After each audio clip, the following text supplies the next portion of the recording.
होनी चाहिए पढ़ने वाले बच्चे में कि रेगुलरिटी हो आप में, जो कि नहीं है। आज देखो क्लास में 42 स्टूडेंट हैं, परसों क्लास में फर्स्ट डे जब मैंने लिया था 70 स्टूडेंट थे, और कल मैंने जब क्लास ली थी तो 18 स्टूडेंट थे। तो जो बच्चा रेगुलर नहीं है वो क्या पढ़ाई करेगा? स्टेबिलिटी होना बहुत जरूरी है किसी भी चीज के लिए। खाना खाते हो ना रोज, और अगर खाना ना खाओ 2 दिन तो क्या होगा? बीमार पड़ जाओगे, ठीक है ना? तो ऐसे ही ना पढ़ाई का सिस्टम है भाई, जैसे आपकी लाइफ में हर चीजें, सारी चीजें चल रही है ना, वैसी स्टडी का रूटीन है। रूटीन बहुत जरूरी है।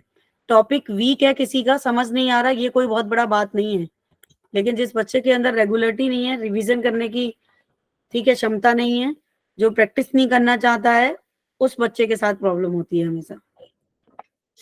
ठीक है, तो चलो, मैंने कल आपको इलेक्ट्रॉनिक कॉन्फ़िगरेशन कराया था। क्या कह रहे हो मैम? आपने कल 1s 2s समझाया था, तो ये बताओ पहले, मैंने 1 से 30 तक इलेक्ट्रॉनिक कॉन्फ़िगरेशन करने के लिए दिया था, ऑनेस्टली कितने बच्चों ने किया?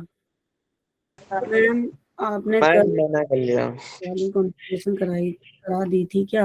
हाँ बेटा, मैंने कॉन्फ़िगरेशन कंप्लीट करा दिया पूरा, और वो भी करा दिया, डी ब्लॉक एलिमेंट्स का कॉन्फ़िगरेशन भी करा दिया। अब मुझे ये बताएं कि कितने बच्चे ऑनेस्टली करके लेके आए हैं, ये मैं जानना चाहती हूँ बस। Please tell me. एकलव्य है यहाँ पे? मैम उसके अंदर 2 एक्सेप्शन समझ नहीं आए थे। 2 एक्सेप्शन समझ नहीं आए थे, ठीक है एकलव्य। वो मैं पूरा इलेक्ट्रॉनिक कॉन्फ़िगरेशन आपको एक बार दोबारा बता देती हूँ, ठीक है? देखो, आपने बताया था ना 29 का और 23 का जो एक्सेप्शन था, हाँ, वो एक 29 का और 24 का, ये दोनों एक्सेप्शन केस हैं। हाँ, मैं समझा देती हूँ। सबसे ज्यादा मोस्ट प्रोबेबिलिटी क्वेश्चन यहीं से आते हैं, ठीक मैम है? वो इसलिए तो एक्सेप्शन है ना, क्योंकि वो पार्शियल, या तो पार्शियल फिल होना चाहिए, कम्प्लीटली फिल होना चाहिए, तो ना ही वो पार्शियल होते ना ही कम्प्लीटली होते, तो एक मतलब जो होता है वो आगे फुदक के चला जाता है इलेक्ट्रॉन उनका स्टेबल रखने के लिए उन्हें। नहीं नहीं, ऐसा ऐसा नहीं है कि क्या कहते हैं, अभिजय, बहुत सारे रीजंस है। एनर्जी लेवल का भी डिफरेंस है। दूसरा, D block element, transition elements भी होते हैं। तो ये सब पीरियोडिक क्लासिफिकेशन में डिटेल एक्सप्लेनेशन पढ़ोगे उसका। डी ब्लॉक अनपेयर्ड, तो बहुत सारे इलेक्ट्रॉन, ऐसे बहुत सारी सेल्स हैं जो अनपेयर्ड हैं हमारी, ठीक है? लेकिन इसके रीजंस और भी हैं कई सारे, तो एक्सेप्शंस ही होता है। जैसे आपकी अकल दाढ़ है, अगर वो निकल रही है तो उसका कोई यूज नहीं है बॉडी में, ठीक है? तो दिस इज द एक्सेप्शन। अब उसके रीजंस भी दिए हैं, और लेकिन उतने पिक्चर्स क्लियर नहीं है रीजंस में जितनी की होनी चाहिए। लेकिन फिर भी जब पीरियोडिक क्लासिफिकेशन वाला चैप्टर पढ़ोगे तो उसका इसका रीजन प्रॉपर वे में वहां मिलेगा आपको, ठीक है? तो देखो, पहले तो ये बताओ, 1 से लेके 18 तक, 1 से 18 तक का इलेक्ट्रॉनिक कॉन्फ़िगरेशन करने में किसी को प्रॉब्लम आ रही है? वहां तक तो आती ही नहीं है। आ रही है क्या किसी को? बोलो, बोल दो अभी भी। नहीं तो मैम नहीं तो फिर मैं आगे बढ़ जाऊंगी, बताऊंगी नहीं। मैम एक बार स्पिन क्वांटम नंबर बता दो। लक्ष्य, कल की क्लास में आप थे? ये बताओ पहले मुझे, थे लक्ष्य कल की क्लास में? नो। तो देखो, मैं एक बार वर्बली बता देती हूँ, लेकिन प्लीज जिन बच्चों ने कल की क्लास अटेंड नहीं करी है उनको रिकॉर्डिंग मिल जाएगी, वो वहां से रिवीजन करें ताकि हम अगला टॉपिक पढ़ सकें, ठीक है ना? और ये आपका पनिशमेंट भी है कि आप रेगुलर क्लास नहीं अटेंड करते हो। बट बता देती हूँ, स्पिन क्वांटम नंबर में कुछ नहीं होता है। 2 वैल्यू होती हैं, एक +12 और एक -12, और 2 अलग अलग इलेक्ट्रॉन्स के लिए ये वैल्यू ली जाती है, ठीक है? एक इलेक्ट्रॉन क्लॉकवाइज फिल होता है और एक इलेक्ट्रॉन एंटी क्लॉकवाइज फिल होता है। उसके अकॉर्डिंग हम इन वैल्यूज को पुट ऑफ करते हैं, ठीक है ना? तो एक टॉपिक तुम्हारा रह गया था, ठीक है, हुन्स रूल का। लेकिन उससे पहले ही अपना इलेक्ट्रॉनिक कॉन्फ़िगरेशन का डाउट क्लियर कर लो, फिर मैं समझा देती हूँ। देखो, 21 से लेके 30 तक एटलीस्ट इलेक्ट्रॉनिक कॉन्फ़िगरेशन आपको आना चाहिए। जो मेरी इतने साल से मैं देख रही हूँ जो पेपर आ रहे हैं अभी 11th क्लास के अंदर, तो आपका 1 से 30 तक इनफ है। इससे ज्यादा इलेक्ट्रॉनिक कॉन्फ़िगरेशन आपको करने की कोई जरूरत नहीं है, ठीक है? अगर है भी तो आप कर सकते हो, उसके लिए भी मैं बता दूंगी, कोई बहुत बड़ा इशू नहीं है। एक मैंने कल ट्रिक बताई थी फिलिंग के लिए, एनर्जी लेवल की, ठीक है? तो उसकी फिलिंग हम उस तरीके से करते हैं। अब देखो, एक जो इम्पोर्टेंट पॉइंट है यहाँ पे, जब भी कभी आपको इलेक्ट्रॉनिक कॉन्फ़िगरेशन करना है डी ब्लॉक एलिमेंट्स का, तो मैंने आपको हमेशा बताया है कि देखो अगर आपको लिखना है 21 का, 22 का, 23 का, 24 का, 25, 26, 27, 28, 29 और 30, ठीक है। तो आप ये पहले तो आपको ये पता होना चाहिए किस एलिमेंट के लिए है। तो उसके लिए मैंने एक ट्रिक बता रखी है। साइंस टीचर विनीता किरमानी मन फैको नीक्यू जान गवाई, ठीक है। ये एलिमेंट्स हो गए, ये इनके एटॉमिक नंबर हो गए। अब आपको इनका इलेक्ट्रॉनिक कॉन्फ़िगरेशन करना है। तो कल भी मैंने आपको बताया था कि आपका S और P ब्लैक को मिला के अगर हम इन सारे एलिमेंट का इलेक्ट्रॉनिक कॉन्फ़िगरेशन करें तो ऑब्वियसली बात है, अगर हम 21 नंबर का इलेक्ट्रॉनिक कॉन्फ़िगरेशन कर रहे हैं तो शुरुआत तो 1s2 से ही होगी। तो मतलब सारी सीरीज के अंदर इलेक्ट्रॉन जाएगा कब, तब कहीं जाके डी में पहुंचेगा, राइट ना। तो वो आपको करने की जरूरत नहीं होती। डी ब्लॉक एलिमेंट में हम सिंपली लिख देते हैं आर्गन। आर्गन का अपने आप में मतलब है कि 1 से 18 तक की फिलिंग आपने ऑटोमेटिकली कंप्लीट कर दी, क्योंकि ऑलवेज क्वेश्चन में या कहीं पे भी हमसे सिर्फ वो ये पूछेगा कि इलेक्ट्रॉनिक कॉन्फ़िगरेशन अगर आपने किया तो out of most valence shell electron कहाँ पे और कैसे है, ठीक है। तो देखो सब में सबसे लास्ट में क्या है, आपकी 4s सेल है। किसी भी बच्चे को कोई डाउट हो तो चैट सेक्शन में लिख सकता है। तो देखो आप यहाँ पे क्या है, यहाँ पे 3D1 है, मैं अलग कलर से लिख देती हूँ। और एक बार मुझे थंब भी दिखाते रहो, ठीक है, ताकि मुझे पता चलता रहे। अब देखो इसके लिए मैंने एक तरीका बताया था आपको। 18 तक तो हमारा यहाँ कंप्लीट है, ठीक है। तो कभी भी गलती नहीं होगी आपकी इलेक्ट्रॉनिक कॉन्फ़िगरेशन करने में। 18 के बाद, ठीक है, देखो 2 केस को छोड़ के मेरी बात को ध्यान से सुनना, ठीक है ना। ये 2 केस हैं, ये वाले, एक तो क्रोमियम और दूसरा बच्चा पार्टी कॉपर, ठीक है। इन दोनों को छोड़ के मैम पेपर में लिख सकते हैं। हाँ, क्यों नहीं लिख सकते हो, पेपर में तो वैसे भी ऑब्जेक्टिव आएगा ना बच्चा, ठीक है। तो वो तो मैं कराऊंगी क्वेश्चन, डोंट वरी, अभी क्वेश्चन भी कराऊंगी तुम्हें। तो क्रोमियम में हमेशा एक चीज ध्यान रखो, यहाँ पे तुम्हें क्या करना है, सबसे यहाँ पहले लगा दो सबके आगे आर्गन, ताकि आपको कोई कंफ्यूजन ना रहे। AR सब में मतलब AR तक 18 इलेक्ट्रॉन सबके फुलफिल है, उसमें कोई फुलफिल सब पूरा कंप्लीट है, उसका S भी कंप्लीट है, P भी कंप्लीट है। अब हमें जो भी करना है D 3D में करना है और 4s में करना है, ठीक है ना। तो ये लिख दिया हमने।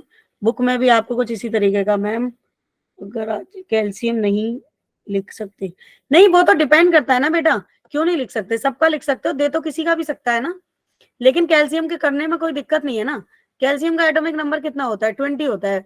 तो 20 में कोई क्या दिक्कत आ रही है ना, तो एक्सेप्शनल सीधे कर दो 1s2, ठीक है, 2s2, उसके बाद 2p6, 3s2, ठीक है, 3p6, इस तरीके से कर दो तो दिक्कत ही नहीं है। इसमें तो दिक्कत आती है डी ब्लॉक एलिमेंट्स में। तो देखो अब आप यहाँ पे समझो, कॉन्सेंट्रेट करके 5 मिनट मेरी बात को ध्यान से सुनना बिल्कुल। 21 तक हो गया आपका, एटॉमिक नंबर है हमारा 21, और 18 तक आपने कंप्लीट कर दिया। 18 के बाद 19, 20 और 21 बचता है।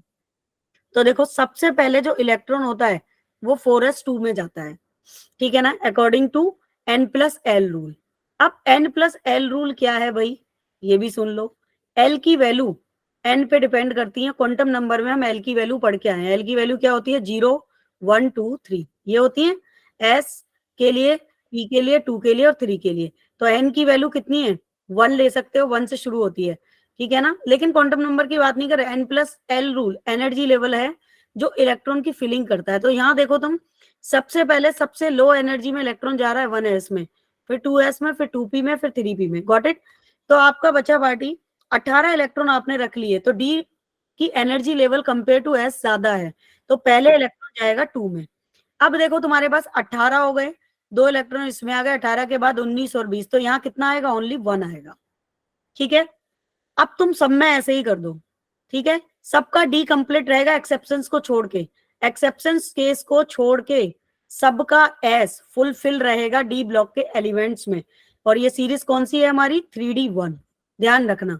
तो यहाँ पे भी 4s2 होगा तो यहाँ 2 हो जाएगा।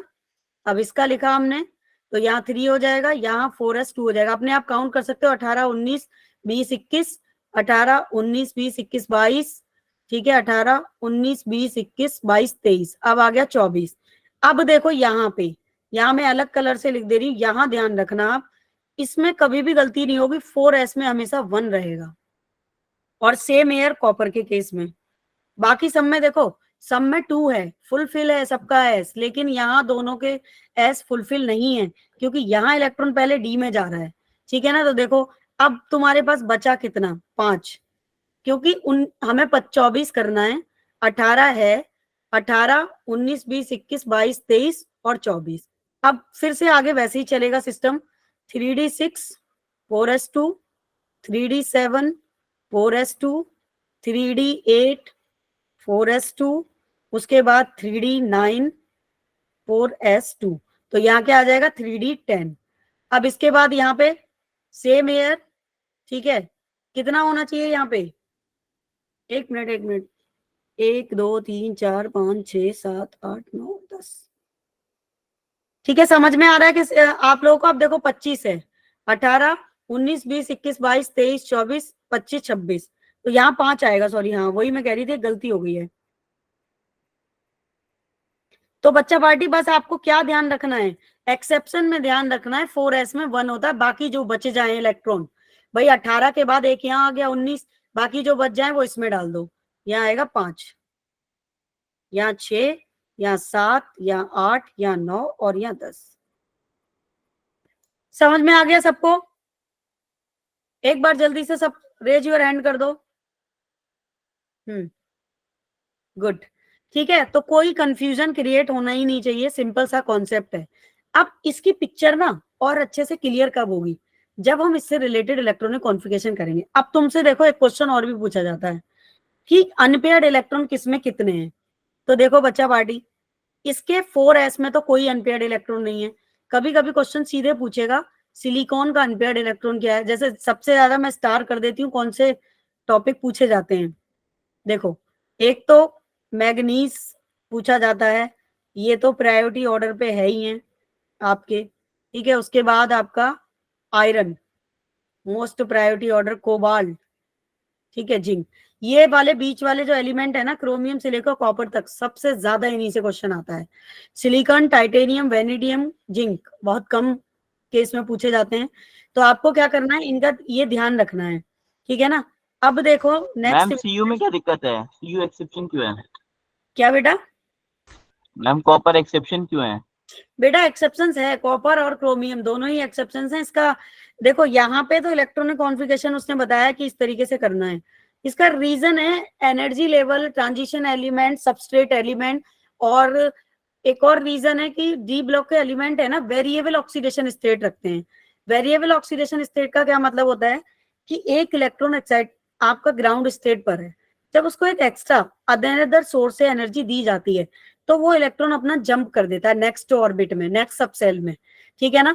तो उसकी वजह से वो वेरिएबल ऑक्सीडेशन स्टेट रखते हैं। तो इसका रीजन आप पढ़ोगे पीरियोडिक क्लासिफिकेशन में। इसीलिए तो मैंने आपको एक चीज बोली थी, जब मैंने पढ़ाया स्टार्टिंग में पहले दिन सबकी क्लास ली थी, तो 3 बातें बोली थी। ऑर्गेनिक केमिस्ट्री को 2 चीज डील करती है, ग्रुप फंडामेंटल और मैकेनिज्म। इनऑर्गेनिक केमिस्ट्री को 3 ही चैप्टर डील करते हैं, पीरियोडिक क्लासिफिकेशन, और दूसरा chemical bonding, structure of atom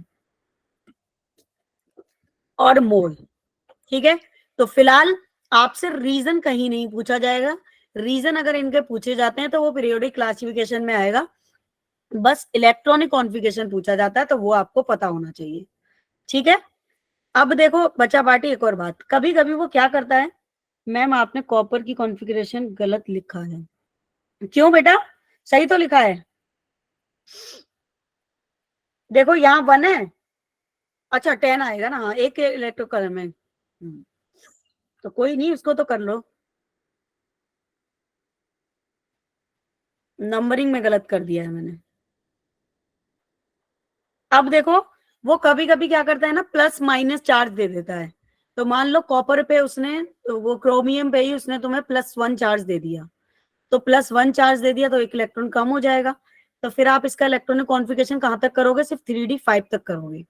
अगर उसने एक इलेक्ट्रॉन तुम्हें माइनस कर दिया, ठीक है, तो जुड़ जाएगा। भाई प्लस में आप कम कर देते हो, माइनस में जोड़ देते हो, तो तुम्हारा यहाँ पे फिर एक इलेक्ट्रॉन बढ़ जाएगा। तो इस चीज का भी ध्यान रखना, मैं क्वेश्चन कराऊंगी अभी तुम्हें, जस्ट क्वेश्चन पे ही पहुंच रही हूँ, एक बात समझा देती हूँ बस। अब देखो इनके अनपेयर्ड इलेक्ट्रॉन भी पूछे जाते हैं, तो आप देखोगे तो 21 में अनपेयर्ड इलेक्ट्रॉन सिर्फ 1 है।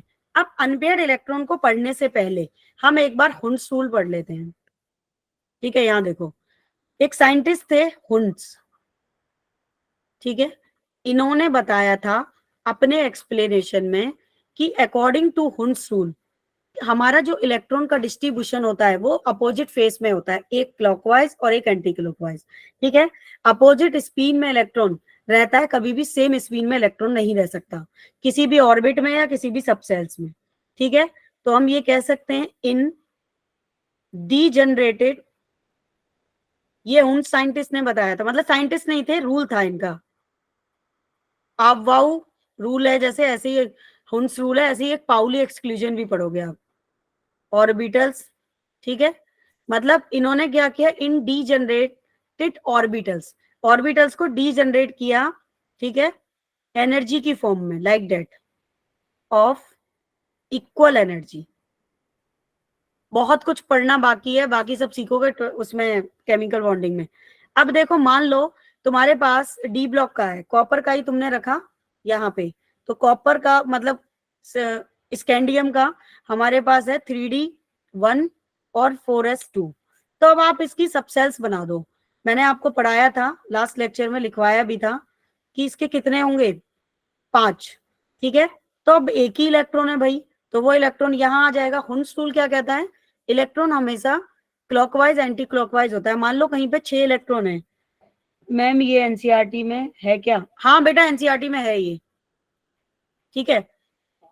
डीजनरेटेड ऑर्बिटल मतलब कि डीजनरेटेड ऑर्बिटल का मतलब है कि वो इक्वल एनर्जी की फॉर्म में सब सेल्स में इलेक्ट्रॉन को डिस्ट्रीब्यूट करता है। कैसे, जैसे मान लो अगर कोई एस सब सेल है, ठीक है, और फिर मान लो दोनों दे दी, पी भी दे दिया उसने एक साथ, तो तुम्हारे पास ये नहीं है कि आप सबसे पहले पी में इलेक्ट्रॉन भर दोगे, इन दोनों का सब सेल एनर्जी लेवल सेम होना चाहिए। उसी के लिए आप एक टॉपिक पढ़ते हो sp2, यानी कि हाइब्रिडाइजेशन।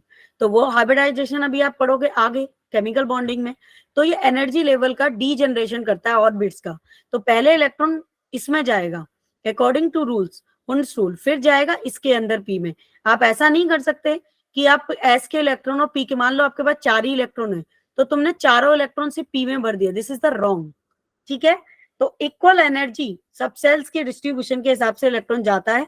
अब तुम्हारे पास मान लो 4 इलेक्ट्रॉन है, तो तुम 4 इलेक्ट्रॉन को ऐसे नहीं भर दोगे कि हमने एक इसमें डाल दिया, फिर एक इसमें, फिर इसमें डाल दिया, फिर एक इसमें, this is the wrong concept, ठीक है। हुंस ने ये बताया था कि सारे सबसेल्स में पहले इक्वली एनर्जी की फॉर्म में, इक्वल एनर्जी की फॉर्म में ऑर्बिटल्स में इलेक्ट्रॉन जाएगा, फिर तुम्हारा एंटी क्लॉकवाइज जाएगा। तो 4 इलेक्ट्रॉन है अगर हमारे, और पी की कितनी सबसेल्स है, 3 है, तो मान लो कोई भी एक इलेक्ट्रॉनिक कॉन्फ़िगरेशन कर लो, 1s2 एंड 2s2 कर लो एंड 2p4 कर लो, ठीक है। तो देखो किसका है, 8 नंबर है, तो ये मतलब ऑक्सीजन का इलेक्ट्रॉनिक कॉन्फ़िगरेशन है ये।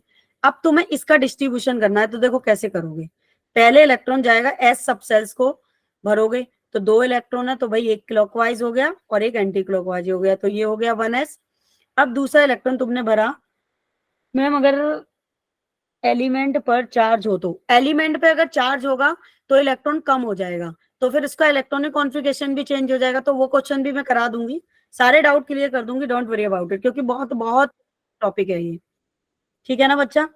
मैम ये हुंस रूल इलेक्ट्रॉनिक कॉन्फ़िगरेशन का पार्ट है, हाँ ये तीनों एक दूसरे से रिलेट है बच्चा, electronic configuration and electro aufbau series ये बताती है कि इलेक्ट्रॉन का डिस्ट्रीब्यूशन कैसे करना है by subshells by help of orbitals, ठीक है। हुंस रूल ये बताता है कि सबसेल्स और ऑर्बिटल्स के अंदर इलेक्ट्रॉन की फिलिंग कैसे करनी है।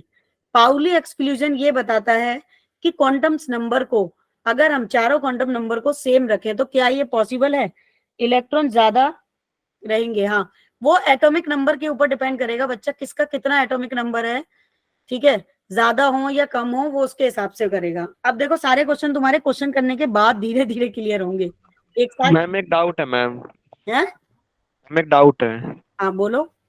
मैम। आपने जो पीछे मैम इलेक्ट्रॉनिक कॉन्फ़िगरेशन लिखी है, तो मैम एनर्जी ऑर्डर जो होता है 1s2 2s2 2p6 3s2 3p6 4s2 3d10 फिर 4p6 होता है। अब मैं तुम्हारा डाउट समझ गई, मैं बता देती हूँ। तुम मेरी आप वाउ सीरीज जब मैंने पढ़ाई थी तब क्लास में थे आप? मैम कल अटेंड ही नहीं हो पा रहा था। हाँ, तो अटेंड नहीं हो पा रहा था ना विवेक। विवेक एक रीजन है कि आप वाउ सीरीज, जब मैंने विवेक क्लास में भी कई बार बताया तुम्हें, जब आप आगे कभी इलेक्ट्रॉनिक कॉन्फ़िगरेशन करोगे तो आप वाउ सीरीज कहीं जाके फ्लॉप हो जाती है, क्योंकि एक्सेप्शंस केस है, वो उस ऑर्डर को फॉलो नहीं करती।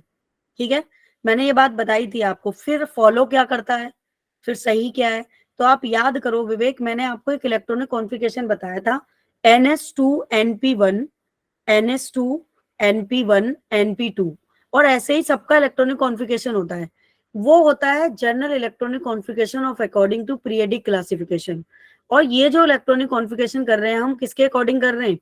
हम कर रहे हैं आपवाउ सीरीज के कोऑर्डिनेट। और बहुत सारे एक्सेप्शंस हैं, आपवाउ उसको कंसीडर नहीं करता, इसीलिए वो फ्लॉप हुआ था। ठीक है विवेक?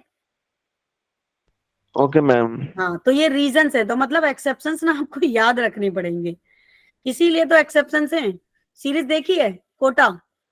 वो कहता है, बेचारा परेशान हो जाता है, एक्सेप्शन एक्सेप्शन एक्सेप्शंस, और हम अपनी तरीके से चेंज नहीं कर सकते इसको। भाई अगर 24 में 4s के अंदर इलेक्ट्रॉन 1 है तो मैं 2 नहीं कर सकती किसी भी कीमत पे अपने तरीके से, चाहे भले ही आगे जाके पीरियोडिक क्लासिफिकेशन में उसका रीजन फाइंड आउट किया है, लेकिन हमने पढ़ा तो एक्सेप्शन स्ट्रक्चर ऑफ एटम में है ना, तो हम अपने तरीके से कुछ बदल नहीं सकते। जो कंसीडर है हमें वही देना है, क्योंकि हमें रैंक स्कोर करना है। बाकी बहुत सारे लेटेस्ट रिसर्च पब्लिकेशंस में इनके रीजंस आ गए हैं, लेकिन हमें तो सिलेबस के अकॉर्डिंग चलना है ना, जो IIT ने और नीट ने डिजाइन किया है। ठीक है, अभी आगे बढ़े। तो मैम उस जनरल सीरीज से नहीं करेंगे फिर? जर्नल से नहीं करेंगे हम, मतलब जर्नल से करेंगे तब भी एक्सेप्शंस रह ही जाता है 24 और 25 में, और ये 24 25 में नहीं है एक्सेप्शंस। डी ब्लॉक के कम से कम 8 से 10 एलिमेंट ऐसे हैं जिनके अंदर एक्सेप्शंस है। भाई अभी तो तुम सिर्फ 21 से लेके 30 तक पढ़ रहे हो। मैम क्योंकि आपने 3D पहले लिखा और 4S बाद में लिखा है, हाँ, इसलिए। इससे हाँ, तो इसीलिए मैंने रीजन बताया। लेकिन मोस्टली ना कुछ बुक में 4S पहले लिखा है और 3D बाद में लिखा है, लेकिन अगर आप किसी अच्छी स्टैंडर्ड बुक को फॉलो करोगे तो 4S बाद में आएगा अकॉर्डिंग टू एनर्जी लेवल, क्योंकि हम इलेक्ट्रॉन का जो डिस्ट्रीब्यूशन करते हैं लो एनर्जी से हाई की तरफ करते हैं। समझ गए? इसीलिए तो एक्सेप्शंस हैं ये दोनों। और यही नहीं है, जब तुम 3D2 में आओगे, डी ब्लॉक की सेकंड सीरीज में आओगे तो वहां पे भी एक्सेप्शंस हैं, उसके बाद आओगे तो वहां भी एक्सेप्शंस हैं, फिर एफ ब्लॉक में आओगे तो वहां भी एक्सेप्शंस हैं। बट फर्क इतना है, डी ब्लॉक एलिमेंट का जो इलेक्ट्रॉनिक कॉन्फ़िगरेशन है और एफ का, वो तुमसे 12th में पूछा जाएगा, तो फिर वहां सिखाएंगे। फिर वहां तुम एक नया कॉन्सेप्ट ऑफ पढ़ोगे जहां तुम्हारा ये डाउट खत्म हो जाएगा, वेरिएबल वैलेंसी। मतलब एक इलेक्ट्रॉन कैसे ग्राउंड स्टेट से एक्साइटेड स्टेट में जंप करता है, तो वेरिएबल वैलेंसी को सेटिस्फाइड करता है वो। ठीक है, समझ गए? देखो कुछ लाइक डेट कुछ इस तरीके से होता है वेरिएबल वैलेंसी। जैसे मान लो कार्बन का इलेक्ट्रॉनिक कॉन्फ़िगरेशन किया आपने, तो ऐसे डी ब्लॉक एलिमेंट्स बहुत सारे वेरिएबल वैलेंसी रखते हैं, 1s2, ठीक है, 2s2 और 3p2, 6 हो गया। अब तुम इसका इलेक्ट्रॉनिक डिस्ट्रीब्यूशन करो। हाँ बोलो। 1s2 2s2 2p2 होगा ना, 3p2 कैसे हो गया मैम? क्योंकि हम जो सीरीज में ऐसी हाँ भाई, अरे भाई ठीक है ठीक है ठीक है, कोई बात नहीं भाई, ठीक है बच्चा पार्टी, समझ में आ गया ना आपको? तो गलतियां तो हो जाती हैं लिखने में। अब देखो ये हो गया, अब आप क्या करोगे? देखो सबसे पहले इसमें रखा, तो ये जो इलेक्ट्रॉनिक कॉन्फ़िगरेशन आप कर रहे हो ये ग्राउंड स्टेट है, this is the ground state, यहाँ एनर्जी बहुत कम होती है। तो आप क्या करोगे ग्राउंड स्टेट में? अब ये वाला जो इलेक्ट्रॉन है इसका डिस्ट्रीब्यूशन कर दिया आपने, फिर देखो तुम्हारा पी में कर दो, तुम्हारे पास 2 ही इलेक्ट्रॉन है, एक इसका खाली है अभी, तो क्या होगा जब आप इसे एक्साइटेड स्टेट में ले जाओगे, ठीक है, तो एक्साइटेड स्टेट में ये इलेक्ट्रॉन यहाँ जंप कर जाएगा, तो यहाँ पे कितना हो गया? अनपेयर्ड इलेक्ट्रॉन हो गया। तो यानी कि यहाँ पे एक इलेक्ट्रॉन बचा, और फिर यहाँ कितने इलेक्ट्रॉन बचे? यहाँ पे भी अनपेयर्ड बचे, ठीक है, तो 4 अनपेयर्ड इलेक्ट्रॉन हो गए, तो यहाँ वैलेंसी चेंज हो गई आपकी। ठीक है, तो ये वाला फर्क है। इस तरीके से ना एक्साइटेड स्टेट में इलेक्ट्रॉन जंप कर जाते हैं वैकेंट ऑर्बिटल में, वहां वेरिएबल वैलेंसी चेंज हो जाती है, तो ये पढ़ोगे 12th में, क्योंकि इसके लिए पहले तुम्हें VBT और CFT ये सब आना चाहिए, तो वो केमिकल बॉन्डिंग में पढ़ोगे। अब देखो मैं क्या समझा रही थी, उस पॉइंट पे आ जाओ, यहाँ पे समझ लो जरा। अब देखो ये वाला पॉइंट हम समझा रहे थे, तो यहाँ क्लॉकवाइज और एंटी क्लॉकवाइज। अब पी का करना है हमें, तो पी में आप इलेक्ट्रॉन का डिस्ट्रीब्यूशन पहले क्लॉकवाइज करोगे इक्वल एनर्जी से, फिर जो चौथा इलेक्ट्रॉन बचेगा वो आएगा यहाँ पे। तो हमारे पास 2 अनपेयर्ड इलेक्ट्रॉन बच गए। तो ऐसे ही हर किसी में आपको पूछा जा सकता है what is the unpaired electron of this element. कभी कभी वो क्या करेगा, कभी कभी वो करेगा कि कैल्शियम पे उसने 2+ चार्ज दे दिया, इसमें कितने अनपेयर्ड इलेक्ट्रॉन होंगे आउटरमोस्ट वैलेंस शेल में बताइए। ठीक है, ये डी में भी कर सकता है वो कि 3d5 मैंने दे दिया और 4s2 दे दिया। ठीक है, और जिस भी एलिमेंट का ये एटॉमिक नंबर है उस पर हमने चार्ज लगा दिया, इसके अनपेयर्ड इलेक्ट्रॉन बताओ। तो ये आपको अच्छे से आना चाहिए। मतलब यहाँ से बहुत सारे क्वेश्चन होते हैं। अब देखो यहाँ पे कितने अनपेयर्ड इलेक्ट्रॉन दिख रहे हैं आपको, ये तो देखो फुल्ली फिल है, यहाँ आपको 2 अनपेयर्ड इलेक्ट्रॉन दिख रहे हैं। ठीक है, अब ये तीनों वैकेंट है इसकी, इसके अंदर 3 अनपेयर्ड इलेक्ट्रॉन है, इससे ही पता चल रहा है। इसके अंदर 5 है। ठीक है, तो पांचों अनपेयर्ड इलेक्ट्रॉन है। लेकिन तुम देखोगे इसके अंदर और इसके अंदर कोई अनपेयर्ड इलेक्ट्रॉन नहीं है, ये फुल्ली फिल है कंप्लीटली। तो मतलब ये छोटे छोटे क्वेश्चन हैं तुम्हारे जो आते हैं। ठीक है, अब हम क्वेश्चन कर लें। अरे एक टॉपिक और बचा है, पाउली एक्सक्लूजन और पढ़ लो, ये लास्ट टॉपिक है इसका। ठीक है ना, पाउली ने क्या कहा था,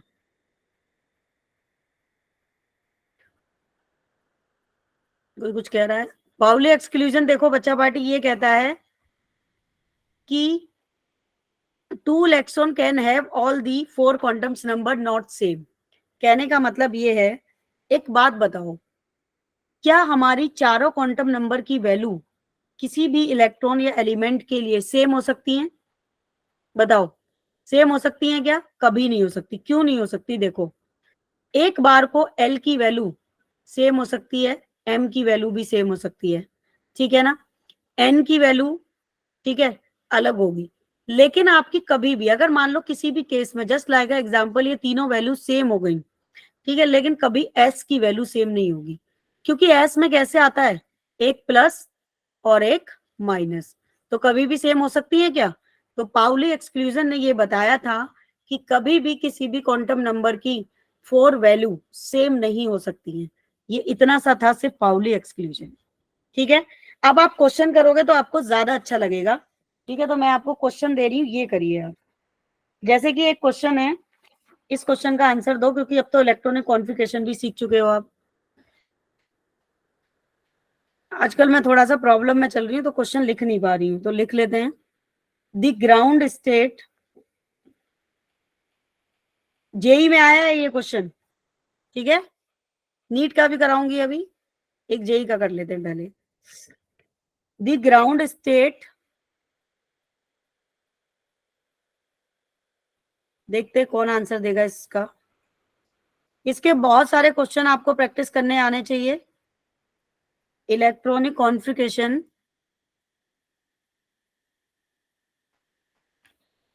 ऑफ नाइट्रोजन, देख लो सिंपल सा क्वेश्चन है, जेई में पूछा गया है। कैन बी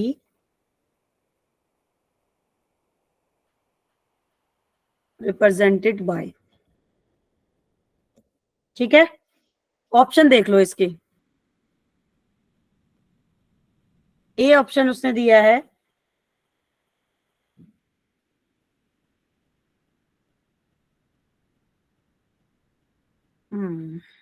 नेक्स्ट पेज पे बनाती हूँ, स्पेस कम है थोड़ा सा। 1s2 2s2, ठीक है, बिल्कुल सही।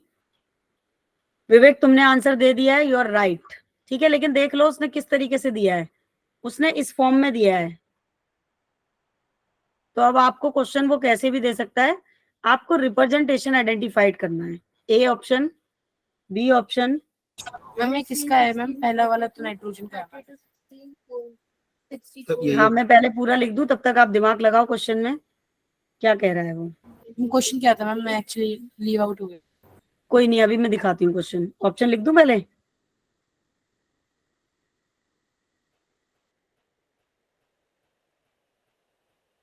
देखो, जेई और नीट में उतना डिफरेंस नहीं है, जेई और नीट के क्वेश्चन से ऑलमोस्ट सेम ही है, पैटर्न चेंज होता है एडवांस में, और एडवांस में भी कुछ बहुत बड़ी बात नहीं है, कॉन्सेप्चुअल क्वेश्चन आते हैं। काफी बच्चों ने चैट सेक्शन में आंसर दे दिया, ये ऑप्शन इज करेक्ट, बिल्कुल सही आंसर। देखो, the ground state electronic configuration of nitrogen atom can be represented by, ये पूछा है उसने, नाइट्रोजन एटम के लिए ग्राउंड स्टेट का रिप्रेजेंटेशन क्या होगा? तो ऑब्वियसली बात है, नाइट्रोजन का एटॉमिक नंबर कितना होता है, बताओ भाई। नाइट्रोजन का एटॉमिक नंबर मैंने कहा ना 7 7। इनऑर्गेनिक, सारे बच्चों ने आंसर दे दिया है, very good, A option is correct. बच्चा पार्टी हमेशा एक चीज ध्यान रखना, इनऑर्गेनिक का पहला सीढ़ी है पीरियोडिक क्लासिफिकेशन, तो पीरियोडिक क्लासिफिकेशन आपको ऑन टिप्स होना चाहिए, 7 होता है, बिल्कुल सही आंसर।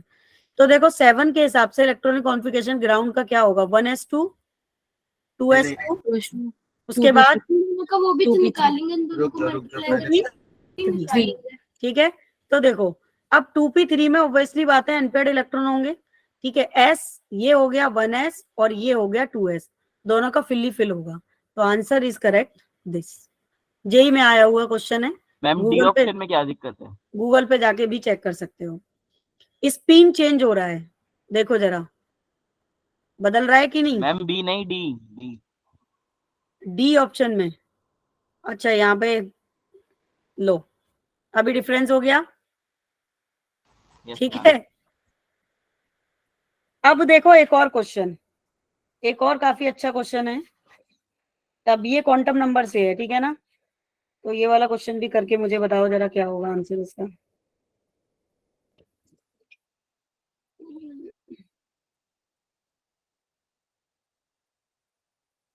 हम्म,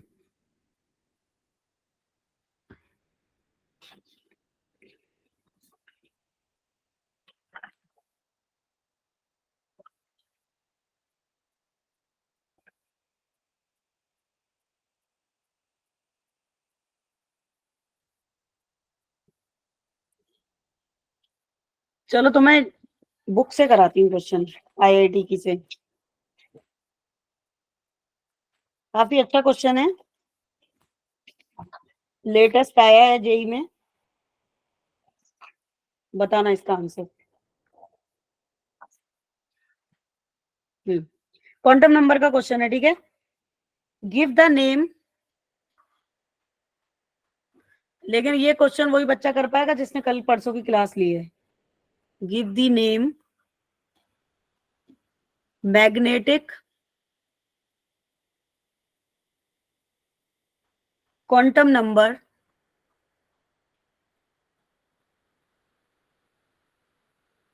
नंबर्स, ठीक है, and number of orbitals and number of orbitals for each, इसमें मैं ऑप्शन नहीं दूंगी आपको, हिंट नहीं दूंगी, ईच सब cell with the following quantum number, with the following quantum number,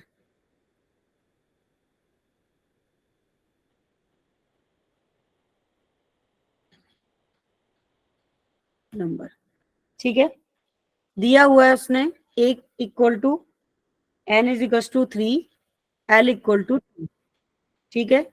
b दिया है उसने n equal to 2, l is equal to 0, c दिया है उसने ऐसे कुछ नहीं, क्या बात कर रहे हो भाई आप लोग, 5, l is equal to 1, d option, n is equal to 4, l is equal to 3, बताइए इसका आंसर क्या होगा। पहले तो मुझे कोई बच्चा बताए, ये ऑप्शन नहीं है बेटा, पहले क्वेश्चन पढ़ो। फर्स्ट देखो, फर्स्ट स्टेप होता है should be carefully read in question, ठीक है, क्वेश्चन को ध्यान से पढ़ो, पहले पूछा क्या है। मैम ए तो डी ऑर्बिटल होगा, D X Y D Y Z, फिर D Z square D X Y और D X square minus Y square. Vivek पहले क्वेश्चन को एक्सप्लेन करके सबको बताओ कि क्वेश्चन में पूछा क्या है, करना क्या है। मैम इसमें magnetic quantum number of orbital बताने for each subshell. Ma'am यहाँ पे जो है 3 मतलब आपको क्या बताना है, देखो पॉसिबल वैल्यू बतानी है m की, फिर उसके बाद तुम्हें l का बताना है, सब सेल्स कौन कौन सी हैं, और तुम्हारा कितने नंबर ऑफ ऑर्बिटल्स बन रहे हैं, ये बात क्लियर है? क्वेश्चन को पढ़ लो। विवेक सही बताया आपने।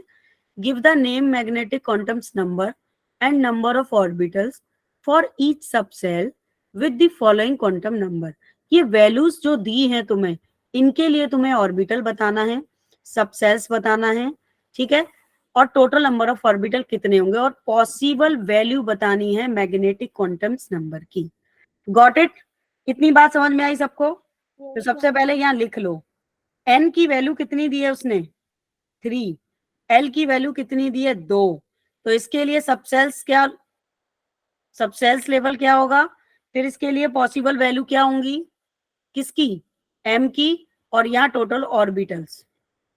अब आप लोग मुझे बताओ, मैं लिख रही हूँ आंसर, अब आप बताएंगे, मैं लिखूंगी यहाँ। बताओ सबसेल्स किसके लिए होगी? इसका यहाँ क्या नाम आएगा? 2 वैल्यू है, अगर वो 3 है तो।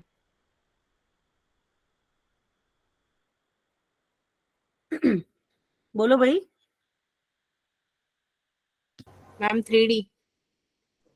MD बिल्कुल 3D। और यहाँ क्या आएगा? पॉसिबल वैल्यू कितनी आएंगी? -2 से 2। -2 से 2 होगी। 0 मैम -1 -2। 0 +2 और और -2 तो टोटल वैल्यू कितनी हो गई? 5।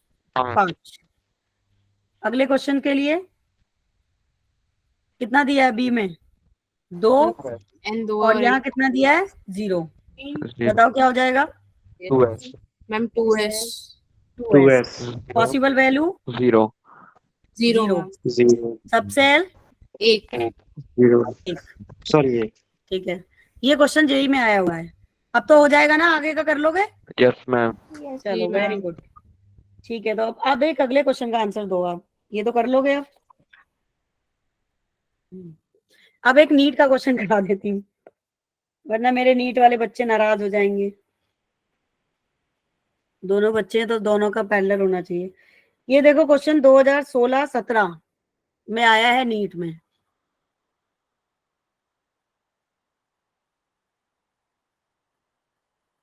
मतलब सेम क्वेश्चन दोनों ईयर में रिपीट कर दिया है।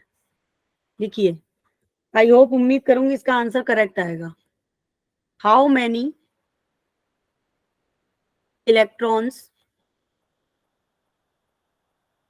ठीक है, can fit in the orbital in the orbitals. इसके ऊपर खूब ही क्वेश्चन आते हैं, काफी इंपॉर्टेंट टॉपिक है ये चारों। For which n equal to 3 and l is equals to 1। ठीक है, what is the correct answer? Ma'am 2 क्या 2 2 कितने बच्चों ने बोला 2? एक मिनट। एकलव्य ने 6, सूरज ने 6, और 2 किसने बोला था? अच्छा, युवराज मैम ने 2 2 मैम आपने बोला, क्या पूछा है? अभिजय ने 2 बोला, विवेक ने 2 बोला। मैम मैंने 2 नहीं बोला, मैंने पूछा है कि आपने पूछा क्या है? क्वेश्चन लिखा हुआ है बेटा, how many electrons can fit in the orbitals for which n is equals to 3 and l is equals to 1 के लिए कितना इलेक्ट्रॉन फिल होगा, ये पूछा है मैंने। एक बार क्वेश्चन पे दोबारा गौर फरमाओ, ठीक है? 2 होगा। कैसे होगा 2? Can you explain me? Ma'am 1 और -1। और कोई बताएगा? विवेक? तब तक मैं और क्वेश्चन देखती हूँ। विवेक बताओ, मैं सुन रही हूँ। मैम L की वैल्यू 1 है तो s ऑर्बिटल आ जाएगा। s ऑर्बिटल में 2 इलेक्ट्रॉन होते हैं।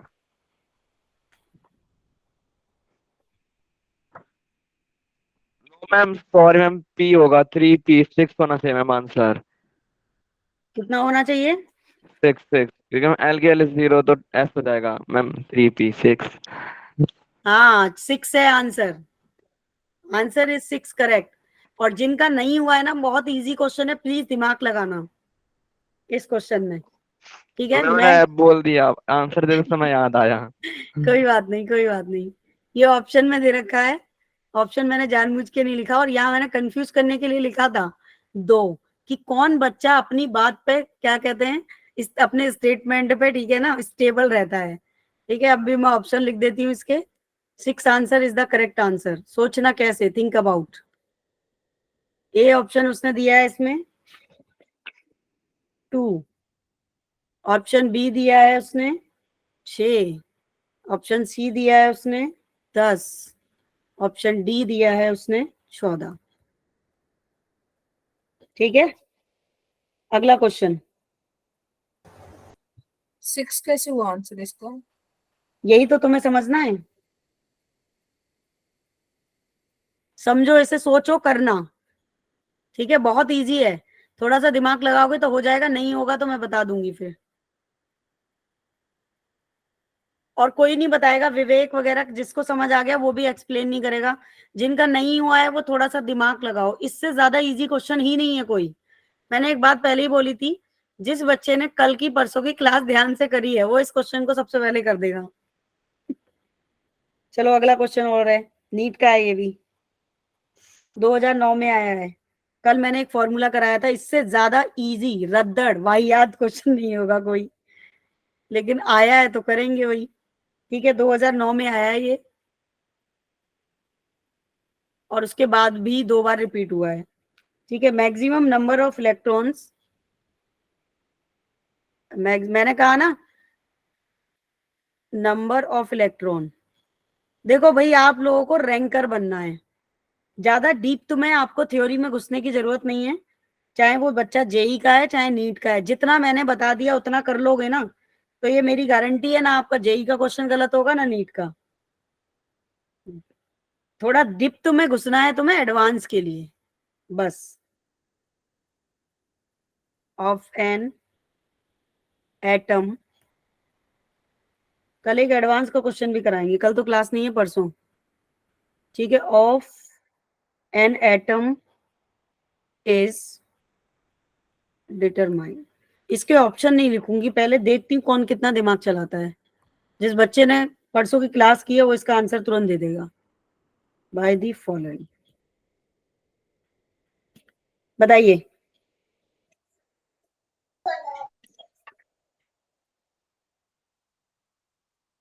Maximum number of electron in a subshell of an atom determined by the following. कुछ याद आ रहा है? ये स्टेटमेंट मैंने लिखवाया था, क्यों भाई, कुछ नहीं याद आ रहा? Ma'am 4l+2। बहुत बढ़िया, very good. 4l+2, very nice. किस बच्चे ने आंसर किया ये? मैम गीतांशी। गीतांशी। गीतांशी बिल्कुल करेक्ट आंसर है बेटा, गुड जॉब। भाई बाकी ने क्यों नहीं किया आंसर?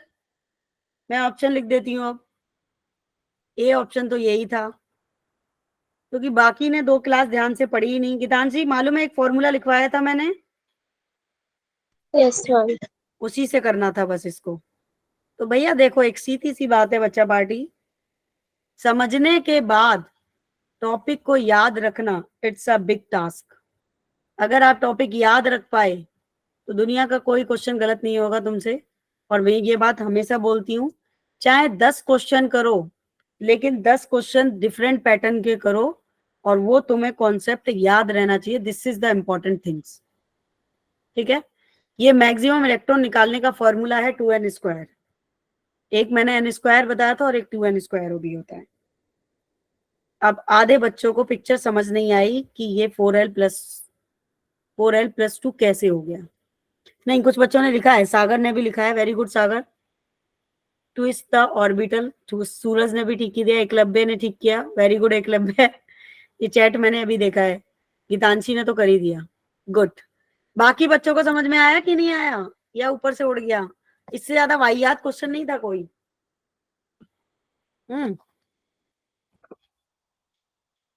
बोलो भाई बच्चा पार्टी, कुछ समझ नहीं आ रहा है कि मैम क्या बोल रही हैं।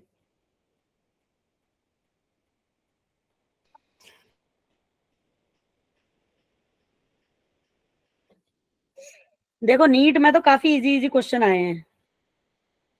एक क्वेश्चन ये भी है, बहुत इजी है, कि which is the maximum number of electron can be associated with the following set of quantum number. ठीक है, maximum number of electron subshell with L equal to 3 and N equal to 4। ये भी काफी easy question है, लेकिन easy question कराने से कोई फायदा नहीं है, थोड़ा टफ क्वेश्चन कराते हैं तुमको। भाई साइलेंट मोड पे क्यों चले गए सबके सब बच्चे?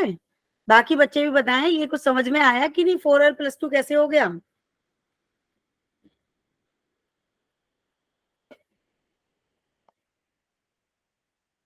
हम्म, बोलिए भाई।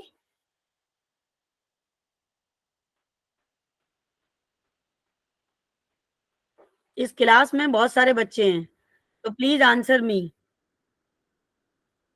आ गया, चलो ठीक है। तो बाकी जिनको नहीं आया ना, वो दिमाग लगाएं थोड़ा सा घर जाके। ठीक है, कल ये स्लाइड मेरे पास रहेगी और नहीं आएगा तो फिर मैं इसको पूरा एक्सप्लेन करके बताऊंगी आपको, लेकिन थोड़ा दिमाग लगाना बनता है क्वेश्चन में।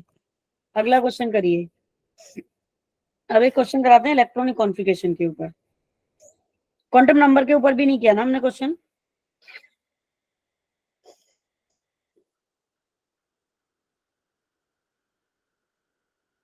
हाँ, अब देखो ये क्वेश्चन आया है जेई में, लेकिन काफी पुराना क्वेश्चन है, काफी साल पहले आया था, लेकिन कोई नहीं, कर लेते हैं। Write down the electronic configuration. Right, जिन जिन बच्चों को क्वेश्चन नहीं समझ में आए हैं ये दोनों, वो थोड़ा सा घर जाके दिमाग लगाएंगे, और परसों की क्लास में सबसे पहले मुझसे ये क्वेश्चन पूछेंगे अगर नहीं हुआ है तो, कि मैम प्लीज वो दोनों क्वेश्चन बता दो जो आपने कराए थे।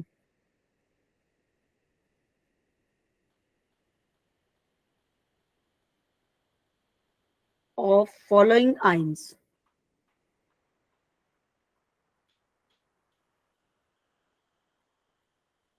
ठीक है, पहला दिया है Cu2+, दूसरा दिया है Cl-, तीसरा दिया है Mg2+। बताओ, इसको करो।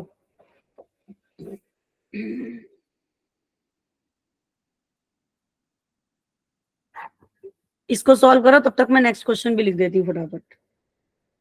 हाउ मैनी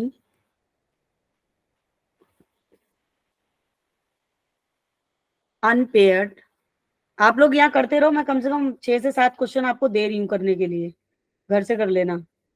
यहाँ पे हो जाए तो यहाँ कर लेना अभी। अनपेयर्ड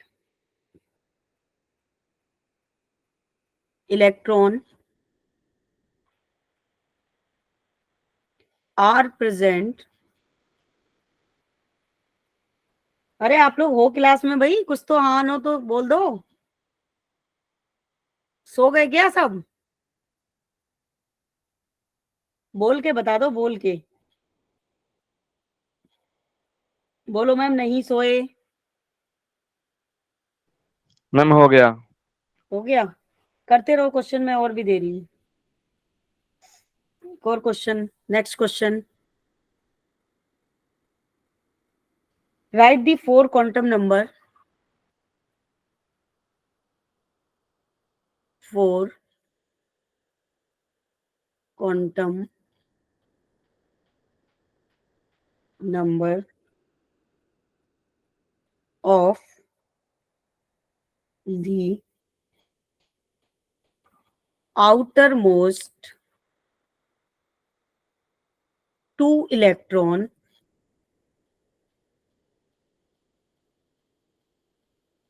in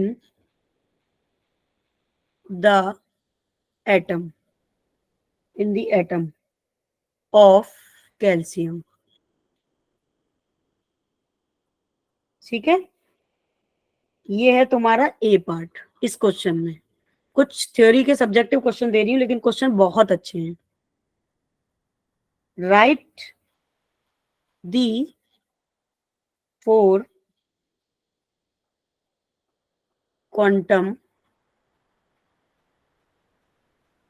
नंबर, ठीक है, ऑफ। और मंडे वाली क्लास आप लोग जरूर अटेंड कर लेना, क्योंकि de Broglie, Schrodinger wave equation, ये सब मैं कराऊंगी दोबारा, क्योंकि जेई वाले बच्चों का ये टॉपिक नहीं हुआ है, तो नीट वालों का रिवाइज हो जाएगा। और ये जितने भी मैंने क्वेश्चन दिए हैं, सबसे पहला डिस्कशन इनके ऊपर करूंगी स्लाइड खोल के, तो एक भी बच्चा कोई एक्सक्यूज ना दे क्वेश्चन का, ठीक है। ये क्वेश्चन करना है आपको। इसके बाद एक और बहुत ही बढ़िया शानदार क्वेश्चन है, right the electronic configuration, right the electronic configuration. सारे बच्चे हैं क्लास में या लीव कर गए? कैसे लग रहे हैं क्वेश्चन, कर पाओगे ये सारे क्वेश्चन? यस मैम, हो रहे हैं। और यस मैम। एक दो बच्चा बोल रहा है सिर्फ, बाकी बच्चे तो चुप ही हैं। अरे डर क्यों रहे हो, नहीं होंगे तो मैं बता दूंगी ना आपको, बाकायदा पूरा इज्जत के साथ एक्सप्लेन करके बताऊंगी, डोंट वरी। एंड प्रेडिक्ट, अभी मैं इसलिए नहीं बता रही हूँ क्योंकि अगर अभी बताऊंगी ना तो सिर्फ 2-3 क्वेश्चन ही कर पाएंगे। मैं सोच रही हूँ एटलीस्ट तुम्हें 10 से 15 क्वेश्चन दे देती हूँ, फिर नेक्स्ट क्लास में स्लाइड में लिखे रहेंगे ये, तो आप लोग फिर पूछ लेना। और खुद से थोड़ा दिमाग लगाना भी चाहिए भाई, खुद के दिमाग से करना, गूगल मत करना, ठीक है। वैसे ही क्वेश्चन गूगल पे मिलेगा नहीं जो मैं तुम्हें दे रही हूँ।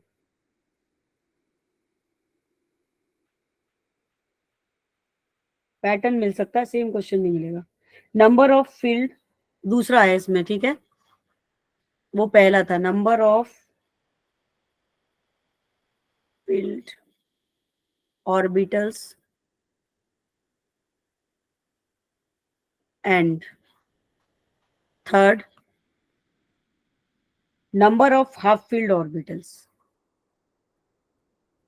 number of half filled orbitals, ठीक है। एक ये क्वेश्चन करके लेके आना है। अब एक और क्वेश्चन है, ये भी काफी शानदार क्वेश्चन है, name the try positive ions.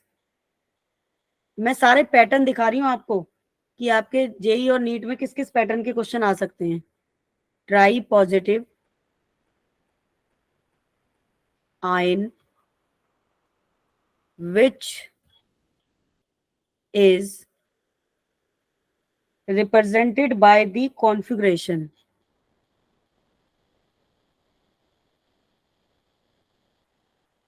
represented by the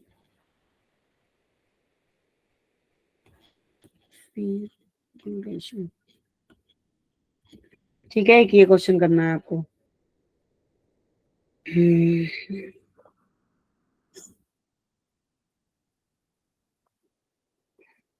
question number next,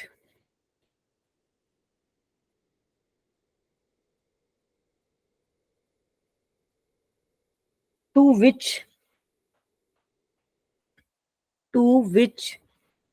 shall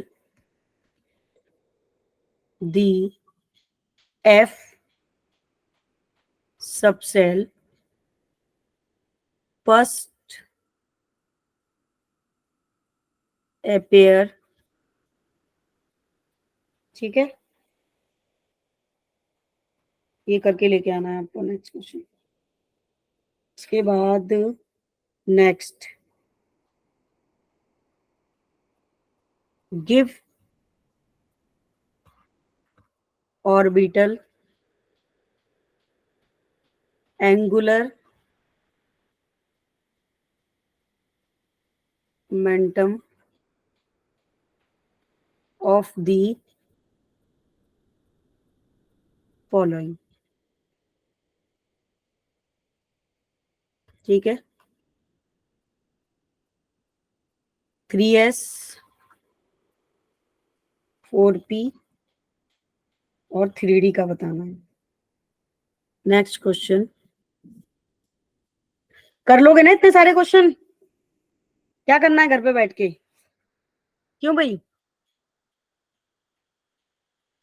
yes ma'am. क्योंकि जितने इस टॉपिक से जितने रिलेटेड क्वेश्चन अभी कर लोगे ना, तो थोड़ा कमांड हो जाएगा टॉपिक पे। इलेक्ट्रॉन्स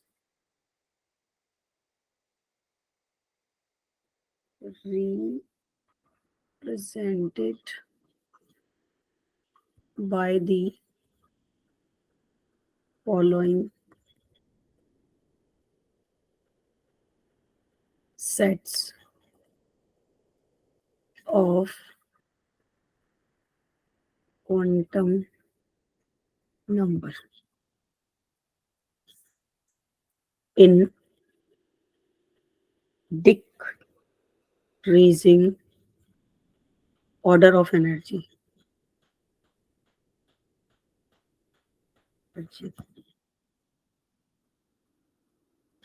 फर्स्ट है इसमें,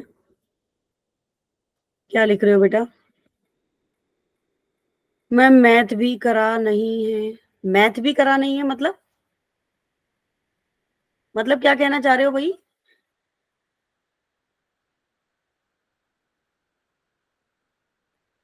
मैथ भी करा नहीं है मतलब क्या कहना चाह रहे हो बेटा?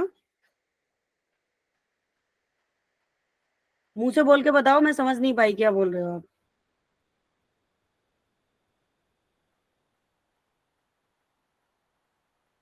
अच्छा,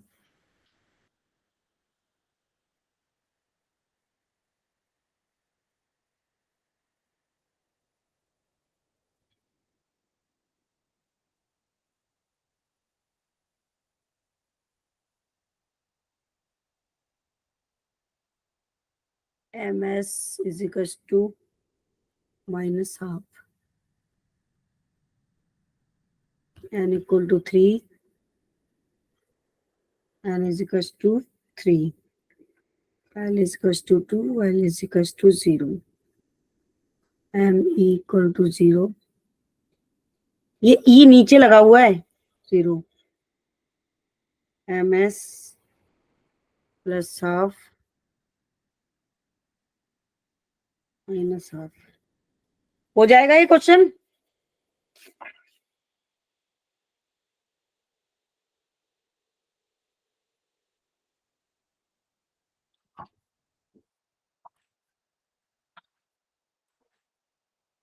बच्चा पार्टी कैसे शांत हो गई तुम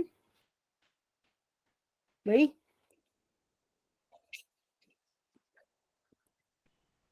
हो जाएगा मैम। कितने क्वेश्चन हो गए टोटल?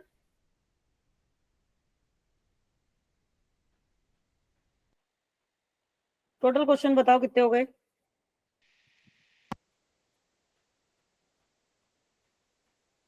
एक मिनट रुको, आप लोग गिनोगे कैसे? क्योंकि मैम तो लिखती चली जा रही है। 1 2 3 4 5 6 7 8 9 10 11 n इक्वल टू 6। ये नीट में आया क्वेश्चन। दी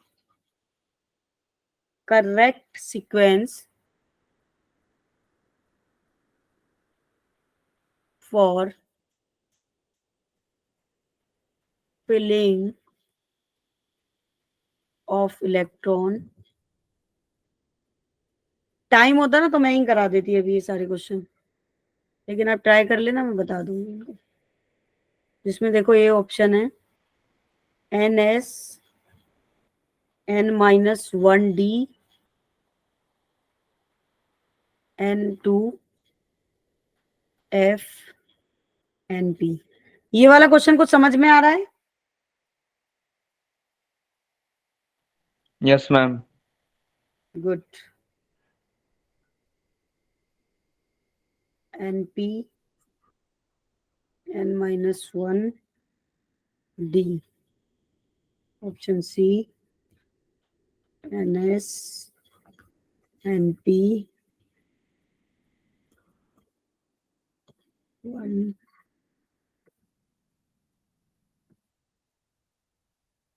f। बहुत क्वेश्चन आते हैं इस टॉपिक से, 2 क्वेश्चन तो तुम्हें मेरे हिसाब से मिलेंगे ही मिलेंगे नीट के पेपर में। क्वांटम नंबर से, इलेक्ट्रॉनिक कॉन्फ़िगरेशन से, 12th में 12th और 11th दोनों को मिला के कम से कम 4 क्वेश्चन एटलीस्ट मिलेंगे।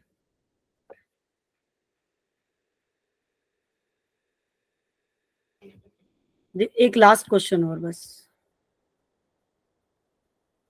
ये भी नीट में आया है। ये नहीं लिख रही हूँ, क्वेश्चन लिख रही हूँ फटाफट। Which of the following is not permissible arrangement। Vivek कहीं घूमने गए थे फिर तुम? No ma'am. क्यों, जाने की बोल तो रहे थे। मैम हो ही नहीं पाया। हम भी नहीं कहीं जा पाए यार, हमारा भी आजकल दिन खराब ही चल रहे हैं। बीच में मेरा गला और वो तबीयत तो चली रही है अभी, मेडिसिन। फिर अभी परसों मेरे हस्बैंड का एक्सीडेंट हो गया, मेरी सिस्टर 1 हफ्ते से एडमिट है हॉस्पिटल में। कुछ ना कुछ प्रॉब्लम चली रही है।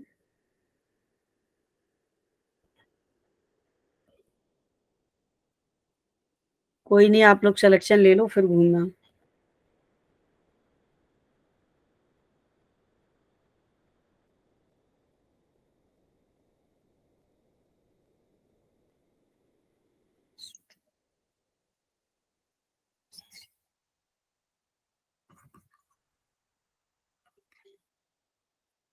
n equal to 3, l is equals to 2, m equal to -2,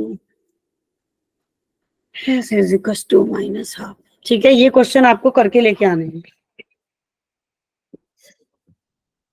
और बाकी आप लोगों को शीट दे रखी है मैंने, उसमें भी लॉट ऑफ क्वेश्चंस हैं प्रीवियस ईयर के, वो भी लगाने हैं आपको। ठीक है, मैम भेज देना मैम ग्रुप पर। मैम नहीं भेज रहे हो आप?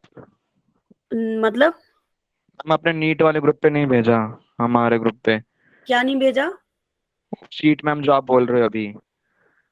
अच्छा चलो, मैं नहीं, सीट तो मैंने अभी कभी भेजी ही नहीं है कोई। वो वाली सीट की बात कर रही हूँ जो स्ट्रक्चर ऑफ एटम की शीट मैंने आपको स्कूल में दी थी प्रीवियस ईयर की, और अवंती वाली। तो वो वाली अच्छा सीट मैम की, वो तो है, हाँ, वो तो वो है। भी, वो वाले सीट के क्वेश्चंस भी करने हैं आपको, और ये तो करने ही है। ठीक है, मैम और उसमें फिर, सेक्शन एफ तक हो गए। हाँ, तो जितने हो गए हैं कर लो। फिर उसके बाद ना मंडे में ये चैप्टर पूरा फाइनली क्लोज्ड हो जाएगा। फिर 4 दिन में क्वेश्चन ही प्रैक्टिस कराऊंगी उन वाली शीट के, जितनी भी शीट्स मैंने आपको प्रोवाइड करी हैं। डेली 20 से 25 क्वेश्चन कराऊंगी क्लास में। क्वेश्चन का स्क्रीनशॉट पहले से लेके यहाँ पे लगा लूंगी स्लाइड में, ताकि हमें क्वेश्चन लिखना ना पड़े। ठीक है बच्चा पार्टी, चलो जिनका हो गया है और जिनका नहीं हुआ है वो इस टॉपिक को रिवाइज करना। नोट्स मैंने डाल रखे हैं। अगर वीडियो अपडेट हो गई होगी आज तो मैं वीडियो आपके ग्रुप में सेंड कर दूंगी, वीडियो देख लेना और ये टॉपिक अच्छे से कर लो, क्योंकि इस टॉपिक से 2 क्वेश्चन आने ही आने हैं। और 12th को मिला के कम से कम 4 क्वेश्चन आपके पेपर में आएंगे, नीट में भी और कम से कम जेई में भी। ठीक है, चलो बाय एवरीवन, और प्लीज मंडे की क्लास ज्वाइन कर लेना, आपका ही भला होगा उसमें। ये नोट्स मैं अभी ग्रुप पे सेंड कर रही हूँ आपको तुरंत। बाय, थैंक यू बेटा, थैंक यू। बाय बाय कुछ तो बोल दो भाई, बिल्कुल न्यूट्रल हो गए हो।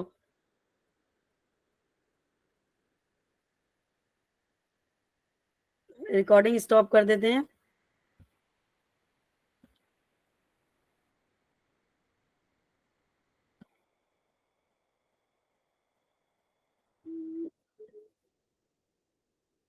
ओके बेटा, ओके, Hey, man. बाय।